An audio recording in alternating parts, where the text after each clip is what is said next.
Hello, everyone. I'm Dr. Deidre. Today, I'm conversing with Sheila, a physically fit former deputy who is committed to her coins, her health, and healthy relationships. Here's a fact. According to CNBC, women who actively manage their finances and invest wisely are more likely to achieve financial goals that allow for independence and stability. Makes sense. Welcome, Sheila. Hi, thank you for having me. Most definitely. Okay, Sheila, can you share a bit about your background, where you grew up, and how your upbringing influenced your career choices and interests? I can, Deidre, and thank you for inviting me. I'm really grateful for the opportunity to be here. I'm a Southern girl. I grew up in a small town in Georgia, North Georgia, near the mountains.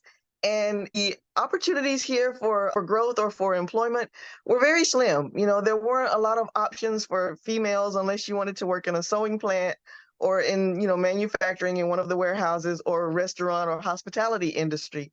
And I wanted to do something else. I did start out in the legal sector. I started as a legal secretary for a district attorney, and after being there for a while, I started seeing more females coming into the office for court who were involved in law enforcement. And I started thinking to myself, I can do the same. And so I did. I made the switch. I took the test they have a physical agility test as well as your mental acuity and, your grasp of, just fundamentals for the law. So I took the test, passed it. They sent me to the police academy and I became a sheriff's deputy. And I did that for 13 years. All right. Wow. Okay, so a lot of your social media posts show you active in the gym, as well as your results of all the hard work you've put in. Has working out always been an interest of yours? No, it hasn't.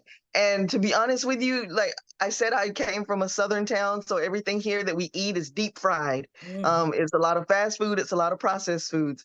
So I started seeing the results of the people around me who were older, who had eaten that type of diet and had that sedentary type of lifestyle their whole lives. I knew I didn't want that for myself. I worked in a larger city than where I live. I worked in a college town. So I started seeing more people jogging, more people bicycling, more people eating a healthier, more vegetarian diet. And I just started adopting things little bit at a time, a little at a time. I didn't know what to do when I first got into the gym, so I did hire a personal trainer, and from there I just took it and just started learning myself, going online, Googling, and just watching other people in the gym. All right. Well, it has certainly paid off, Sheila. Thank Okay. you. So, can you describe your daily fitness routine and how you stay motivated? The motivation is to stay healthy. I Mm. don't want to be on medications. I don't want to be dependent on anyone later in life.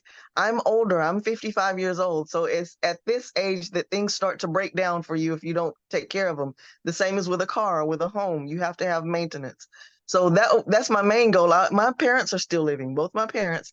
So I want to be able to take care of them as they get further into their aging process, and also, I have a nephew that is very active, and I want to keep up with him. He's 11, and so he's very active as well. My daily routine in the mornings, of course, your first meal of the day it should be your most important. Prioritize protein with every single one of your meals, and you need about a gram of protein per pound of body weight. I know that sounds like a lot, and it sounds difficult or challenging, Yeah. but you can add protein shakes. There's black beans, brown rice, of course, your meats, if you're not vegetarian, you can have your poultry, your fish, your beef, um, and Greek yogurt. Lots and lots of Greek yogurt. So, and lately they're putting adding protein to just about everything. So you can get protein ice cream, protein whatever. So it makes it tasty and fun and different. So All you're not right. eating the same thing every day. So All from right. there, like with your meals, then comes the fitness. You don't have to go to the gym every day. I go 5 days a week, 2 rest days a week, and I'm only there an hour, hour and a half each time, and you make it fun. Do something different each time if you want to. I try to stay with the same training regimen for at least 2 weeks to see if it's working. And if it isn't working, then I'll switch it up and do something else. Or if I'm bored or feeling weak or tired, do something else. Just keep it fun and get you a partner. All right. Now that sounds easier said than done because, it's that motivation piece. And it sounds like you have it down, but a lot of times it's like, oh, where am I going to fit this into my schedule? So, how do you do that? I mean, like, give us, first of all, your top 3 fitness tips for someone just starting their fitness journey. And then how do you, again, stay motivated? I understand you said you seeing the people around you, but for some of us, it takes a little more than that. Okay, well, the first thing you can do if you're just starting out is walk. That's what I started doing. I would go to one of the shopping malls because I love shopping. So Yes. I wouldn't shop, I wouldn't buy anything, but I would window shop. So, you're walking around the plaza, and as you're walking, you're looking in the windows and you're, waving and talking to people that you see or meet. And the time goes by quickly. And the next thing you know, you've walked 30 minutes and you're not even tired and you've gotten your exercise in. 20 to 30 minutes, 3 to 4 times a week is all you really need, for your cardiovascular health, for your heart and lungs. Of course, if you're trying to lose weight, you're going to have to, do that maybe every day, or, at least start adding in some weights. A lot of people prioritize cardio if they're female, and that's fine, that's okay. But my clue is the weights. If you only have 30 minutes or an hour in a day and you don't have time to do both the cardio and the weights, do the weights, because the more muscle you build, the more fat you will burn, even at rest or days when you don't work out. So with cardio, sure, you're burning calories while you're doing your cardio. But if you muscle train or strength train, you keep burning that fat all throughout your day, even after your workout for hours later. So if you only have a short amount of time, hit the weights instead of the cardio. Wow, Sheila, you have done your research and you are very knowledgeable. So thank you for sharing this because that's what people need to hear. Like, we have busy lives. How can we incorporate it? And being at the mall and walking, even if you're Yeah, window shopping, is a good way to exercise and maybe even keep money in your pocket while you're looking at the things that you plan to buy. So, that too. yeah. So thank you for sharing that. All right. So speaking of active lifestyles, do you have a partner and are you currently dating? I am dating. I don't have one particular partner. I have been married before. I was married for 7 years. And then after that, I was working in law enforcement. So, it's like a rotating shift, or, I was just focused on my career and I didn't really get involved in dating as much. Since I left law enforcement, I retired back in April of this year. I have been dating, but I'm not settling myself down with anyone just yet. I'm enjoying myself. This is the first time that I've really been, I guess you could say, single and out there and just available to just see what's there and have fun. So I'm doing that right now. So there's not one particular partner.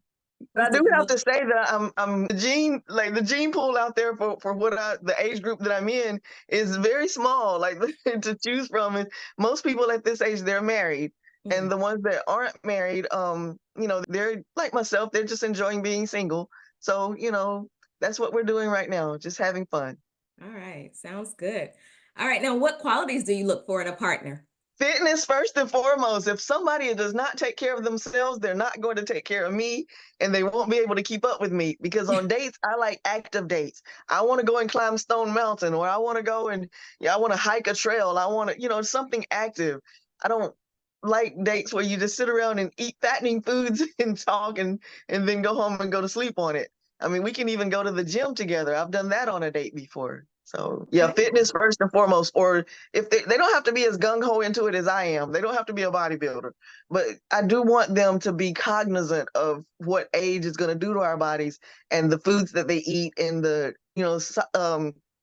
sedentary lifestyle. So yeah, I just look for someone active. That's Right. first and foremost. Then just somebody who's interesting. I have a myriad of topics that I enjoy, things that I like doing, hobbies, and I get bored easily. Mhm. So I don't want someone to say that I'm flighty just because today I want to go hiking and thrift store shopping and flea marketing, and then tomorrow I might want to go to the mountains and take pictures, of nature. I have a lot of different things that I want to do that I was never able to do before. So I want them to be able to enjoy that as well. I guess open-minded. Yes. When I talk about the last chapters of our life, enjoying them to the fullest, I Yes. fully mean enjoying them to the Same. fullest. So doing what you Same. enjoy, even as an individual. So I'm all for that. All right. Yeah. So now, have you noticed any particular trends or behaviors in modern dating that you have found surprising or even amusing? Yes. Honestly, I started out when I first jumped back into the dating pool, I was dating younger men because they're the more active ones. You know, they're more into health and fitness and taking care of their bodies and the things that I was into. But they are also looking for, I guess, like a mommy. They want someone to take care of them. So yeah, I steered away from that group, and then I started dating men in my age group or older. But the thing there is they're very set in their ways, I guess is the nicest way to say it. So they are old fashioned conservative. They don't bend or compromise at all. So I'm having a hard time finding someone a niche, a fit. Okay. Well, if anyone's out there and they have to be in shape. If you're a couch potato, it's definitely not going to work. And you have to be able to go with the flow. I mean, dating should be Yes, fluid. You should be able to change your mind and change things up a little bit. I think right. dating within the last couple of decades have definitely changed. So you have to change with the times. All Mhm. right. Now, do you have any funny or memorable experiences that you like to share with us? Well, I do, but they're kind of X-rated.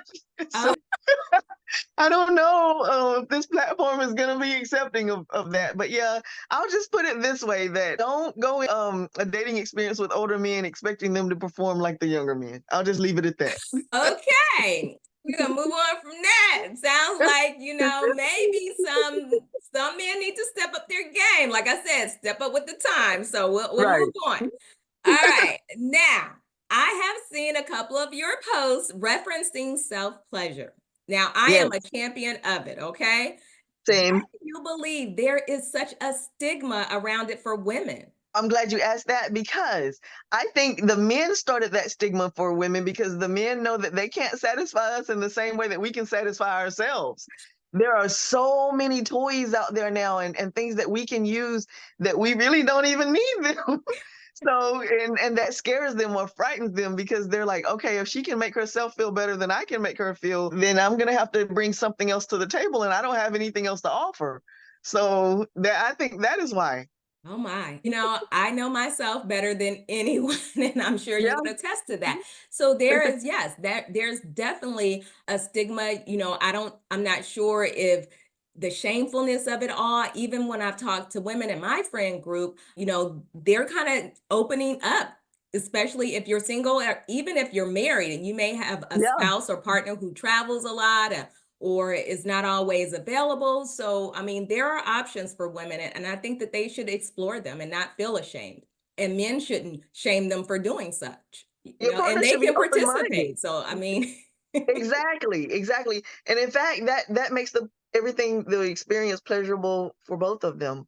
When I was married, I still had toys. I still self-pleasured. And it had nothing to do with the fact that he wasn't pleasing me. It's just sometimes you want to be selfish, like he may be tired or you yeah, don't want a 45-minute interaction. You just need to release and sleep. So, or he may work a different shift. Or you yes. may do those things together. Like it's different sensations, and he shouldn't feel threatened by that at all. Most definitely. All right. All right. Thank you for sharing and opening up. Okay. So we know that while dating, women need to protect themselves. Has being a former deputy prepared you to handle yourself in tricky situations? Yes, I'm very cognizant and careful now as far as meeting anyone, whether it's I never bring anyone to my home ever. I always meet men out in public, even men that I have been out with before or that I have grown up knowing. I still meet them out in a public place to kind of feel them out first and see, where their head is. Definitely always, always, always meet in a public place and always take your own car or have a backup. Have a plan to get back home. Like don't let a man come and pick you up and take you somewhere and then you are stranded there if things don't go the way that you want. Be safe and careful always. Most definitely. I remember back in the old days of dating, your mom or dad used to say, make sure you have enough Yes, to catch a cab that. or money to use the Yeah. payphone. So now, yeah, we've definitely evolved, excuse me. So Hmm. there are more things that we can do to protect ourselves. So thank you for sharing those tips. Okay, so how does your experience in law enforcement influence your approach to fitness and wellness? That again, law enforcement is another catalyst that kind of pushed me into fitness and wellness because deputies or any law enforcement officer needs to be fit in order to do their job and do it correctly. My ability to perform my duties could determine whether someone went home that day or not, whether they went to the hospital or the morgue or back to their house. So I had to make sure that I could take care of not only myself, but for those around me or those who have been, I've been charged with their care. Some parts of my career were done at a jail. Mm, And I don't know if you know, but when you're working in a jail, you don't have weapons. You're locked inside of there with them, and you have maybe pepper spray, baton, um, taser, but you don't have firearms, of course, for obvious reasons, right. because they could overpower you and take it and cause a riot or take hostages. So you have to be able to fight your way out of a situation if all of those other tools are taken from you. So in order to do my job, I had to make sure that I'm small. I'm 5'2", I weigh 140 pounds. So, and that's what I weigh now. When I was a sheriff's deputy, when I started my career, I was like 118. Oh, So wow. yeah, yeah. So you have to do what you need to do in order to protect yourself and to be able to protect others. All right. So, how did you navigate the challenges of being a woman in law enforcement in a predominantly male field? Yes, that is definitely a male field. Even though we're in 2024, there is still a ceiling for females. It is harder. Like women have to go twice as hard as the men for the same positions, for the same pay, and that's across the board with every single department, every institution. Just stay consistent, stay dedicated, make sure you do everything honorably and correctly, and there won't be any dirt on your name. So it's just having that respect. You give it and you will get it. All right. Now, can you describe a particularly challenging or memorable experience you had while serving as a deputy? Yes, at one point I was working as a bailiff in a courtroom, traffic court, municipal court, and that's where the DUIs and the habitual violator and things like that come through. And the judge had ordered me to take a person into custody, and that gentleman was determined he was not going to jail that day. So he ran out of the courtroom, or he attempted to. He was up at the podium, so he turned and was coming towards the back of the courtroom. So I tried to block the doors. Of course, he was stronger than I was. I had already radioed for help, but then there's a response time. So, I'm grappling on the floor with this gentleman and he's trying to get my weapon. Now, that would not be good because in a courtroom, you know how full it is. There's like Yes. 100 people in there, including the judge. And my duty is to protect the judge first and everyone else as well. So I'm grappling on the floor with this gentleman and I'm twisting and turning and we're wrestling on the floor and he finally gives up trying to get the weapon and just starts to try and get away. So now I'm running behind him, running down the hallway in the courtroom. And luckily, one of the other, it was just a civilian bystander in the hallway who was waiting his turn to go into the courtroom, tripped him up. He stuck his leg out and tripped him up. Yeah.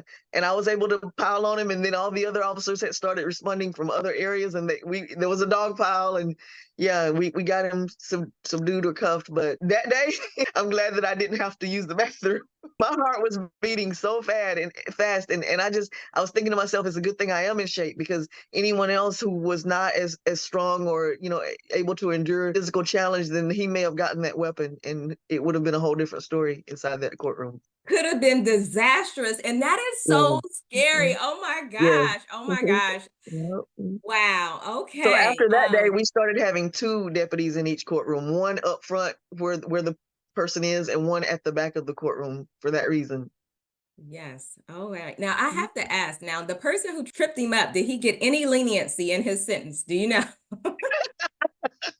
I actually don't remember, but I hope he did. I don't remember because after that, I had to go with this other gentleman to the jail and process him in and all of that. So someone else took over my courtroom after that point when I left. But I Okay. hope he did. I hope Yes, he we did. we pray he did. Okay, so what skills or lessons from your time in law enforcement have been most valuable to you as you navigate life now? Awareness, just being aware of what's going on around you at all times. Um, I'm hyper aware. Like I never sit with my back to the door or to a window. I always, want to see who's coming and going. I don't really like people being behind me, especially if I can't see or hear what they're doing. And again, even in dating, it made me more aware of watching. Like I'll get there early. If we have a 8 o'clock meeting at a restaurant, I'll get there at 7:40 or so, 7:30, 7:40, sit in my car to see how they arrive, who arrives with them, if they're coming in alone. Yeah, just observation, just making you more aware of the people around you. Most definitely. So, as a single woman with financial acuity, how do you prioritize and manage your financial goals to ensure long-term stability and growth? Being single the majority of my life, I was aware that if I didn't make that money and save that money and invest that money in the correct way, then I would be just out here flapping in the wind. I didn't have a safety net. I didn't have a two-income household. It was just me. So I got online and started Googling 401ks, maxing those out at work because your employer will match it to a certain point. And Yes. however much they match it to, then you need to be using that.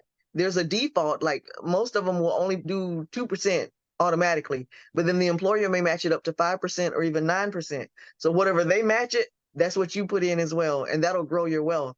You can get that money out if there's an emergency, like if there's a fire or medical emergency or something of that nature, or if you leave sever employment with that company before age 59 and a half, you can get it. They're going to tax it 10%, but it's like a savings account because they have a pretty decent annual percentage rate.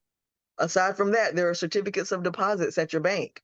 Those usually yield a higher interest rate than just a regular savings account. Savings account may be 2%, your CD may be 5%. So that will grow your money. There are also high yield savings accounts. Ask about those at your bank as well. And if they don't offer it, then go online. That's Mhm. what I did because I bank here in my hometown. It's a small bank. They don't offer all those services. So a lot of my banking is done online for that reason. They offer a higher percentage rate and it grows your money. Let your money make money for you. Put it there and don't touch it unless you have to. And however much you make, even if you only make $100 that week, then $10 needs to go into that account every time, regardless, no matter what. And don't touch it. All right. Sound financial advice. All right. Thank you. Now, what strategies do you use to protect your wealth and ensure that your financial plans stay on track? A lot of people don't even check their statements. They don't even get their statements. Like some of them opt for online statements instead of the paper ones that come to your home. And that's fine, but you need to check it and make sure that there's nothing untoward going on with that account. Try to get into things like I mentioned, like 401ks, certificates of deposit, high yield savings accounts. That is safer than stocks and bonds. Reason being is because stocks and bonds fluctuate. You could lose money, but then again, you could recoup that money or rebound and make more money. But if you're nearing the end of your working career, like I am, then you'll need to be in something that's a lot more stable, a lot more secure. So those things that I mentioned will be better for you. Definitely check your accounts. Sign up for protection. They have all of these online agencies that watch your accounts as well and notify you for if there's fraud or if there's something going on with your account that's unusual, a lot of withdrawals or a lot of interesting questions or calls. So yeah, that way they'll flag it. With credit cards, have a cutoff amount. Don't just have an open-ended credit amount. You can get credit cards right now for $15,000 credit limit, Right. but put a cap on it.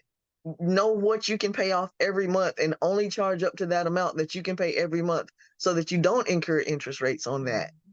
But if you do have to use it for an emergency and you go over, have some sort of cap on your account so that you can't go past a certain amount that you know you can afford to pay off.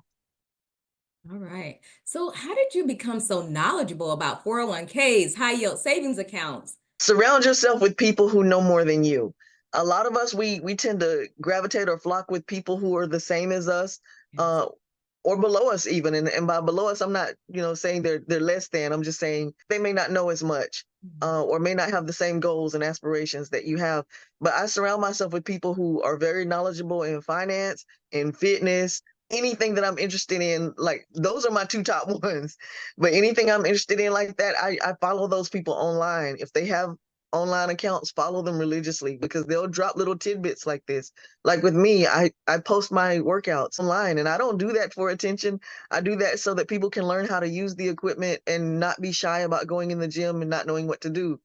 I think I really need to start advertising more about finance because in the Black community, we really don't have anyone to lead us or show us or teach us. Our parents didn't know. It's not their fault.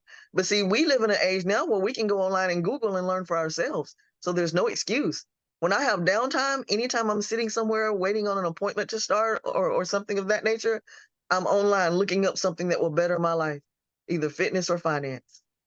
Well, let me say this, Sheila. I would love to have you back, even if it's just once a week, to drop some tidbits on what you've learned as it relates to finances or fitness, because I think it would help. And sometimes people just need to see it, they need to hear it from someone that looks like them. I Okay. agree. I All agree. right. And I So would love can that. I book you, or we'll talk about it after the interview? That's fine. You can book me. I have no problem with that. I have way more to share. Okay, well, I'm looking forward to it.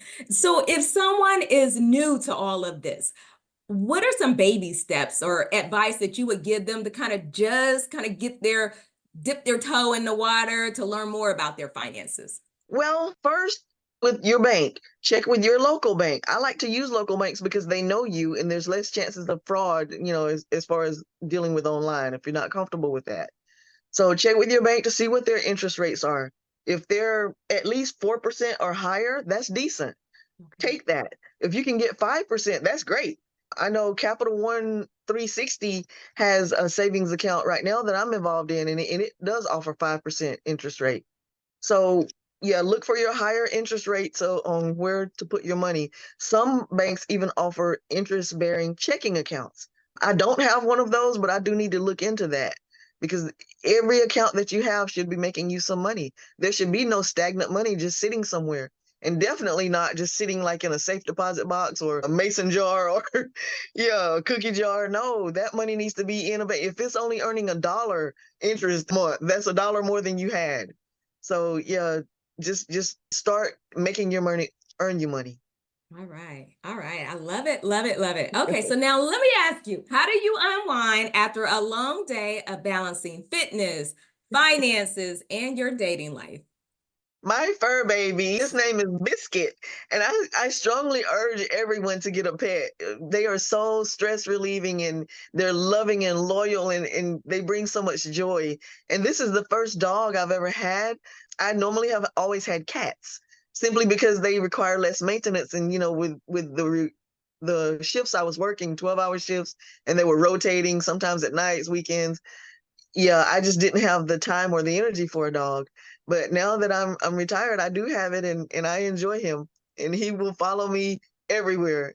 And it just makes you feel good when you see them. Even if you just left the house for 5 minutes to go to the mailbox and come back, they're so happy to see you like, oh, my friend. So yeah, a pet or a hobby, any hobby, word search, gardening, antiquing, I do a lot of spray painting. Like I'll buy things at flea markets or yard sales that can be yard art, and I'll spray paint them and refurbish them and put them back. Reuse them. So just anything like that that relieves stress and makes you happy. It releases endorphins. All right. Sheila, you are living your life to the fullest. And this has been such an enriching conversation for everyone out there. I will have her back. I'll try to get her back here at least once a week to talk about something involving fitness or finances. And let me say Mhm. to the fellows out there, this is what the total package looks like. So just be prepared out there because we're coming back. We're coming strong as women and we're putting it out there what we like and we're Mhm. getting what we want. So where can they follow you, Sheila? On Facebook, I'm Okay. on Facebook and on Instagram. On Facebook, it's my name, Sheila Rucker, and it's a picture of me with pink hair. And on Instagram, it's Black Gal Magic. It's BLKGALM Magic. I did MAGIK. But you'll see me, and it has my name and it has fitness expert on there. All right. Okay. Well, thank you, Sheila. Any parting words for us? I really had a good time, and I'm looking forward to coming back again. All right. Sounds good.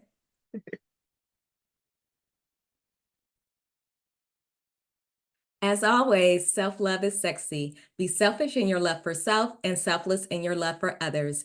If you enjoyed this video, like it. If you found it useful and want to see more, subscribe. If it pertains to someone you know, share it. And if you have an opinion, leave a comment. A conscious heart will do all four. Thank you.